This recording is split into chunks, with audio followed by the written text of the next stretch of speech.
Muntikan ng mauwi sa pananaga ang isang away kalsada sa Agusan del Sur. Buti na lamang at nagkataong may pulis na pasahero ang bus na sangkot sa road rage. May detalye si Bien Manalo.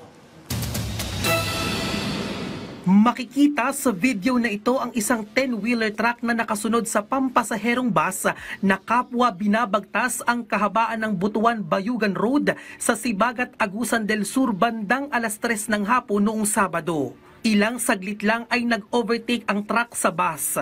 Bumaba ang driver ng truck at ang pahinante nito na may dalang itak na napag-alamang magkapatid pala.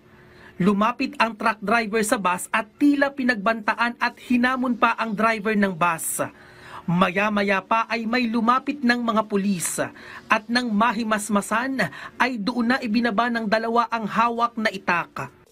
Papunta po ako sir sa Bayugan City. Kasunod po ako ng bus, itong dalawang truck. Ako po yung kasunod nila na bumabiyahe. Fortunately sir, no?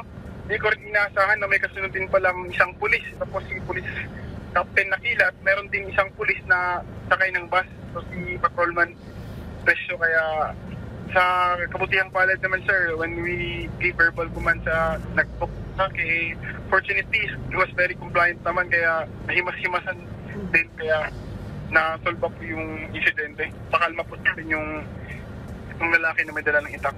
Ayon sa investigasyon ng mga pulis, away kalsada talaga ang pinag-ugatan ng hidwaan ng dalawang motorista.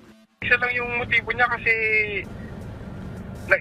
nag-init yung ulo niya kasi nung nag-overtake yung bus, muntik na silang madisgrasya kasi kinat ng bus yung linya ng truck. Parang gusto niyang bigyan ng leksyon itong bus. Sa kasamang palad, dinaan niya sa dahas, no? Nilagay niya sa kamay yung justisya na gusto niyang makuha. Trauma at matinding takot naman ang idinulot ng insidente, hindi lamang sa bus driver kundi maging sa mga pasahero nito. Hindi siya yung bus driver, gulat na gulat din, no? Nag-cause talaga ito ng takot, hindi lang po sa driver, pati na rin po sa mga pasahero ng bus. Actually, may nag-message nga po sa akin. Sinabi niya na nagpapasalamat sila kasi may buntis po na nakasakay ng bus at na parang natakot din po talaga. Halos sila lahat dun sa bus. Nagpaalala naman ang pulisya sa mga motorista.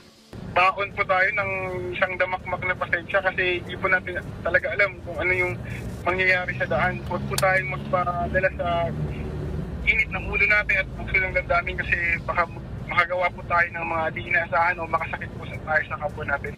Ayon sa mga pulis, wala umanong planong magsampa ng kaso ang bus driver at ang mga pasahero laban sa truck driver. At sa halip ay nagkasundo na lamang ang magkabilang panig na aregluhin ang kaso. Gayunpaman, bukas pa rin ang pulisya sa anumang kasong isasampa laban sa truck driver. Bien Manalo para sa Morning Show ng Bayan, Rise and Shine, Pilipinas.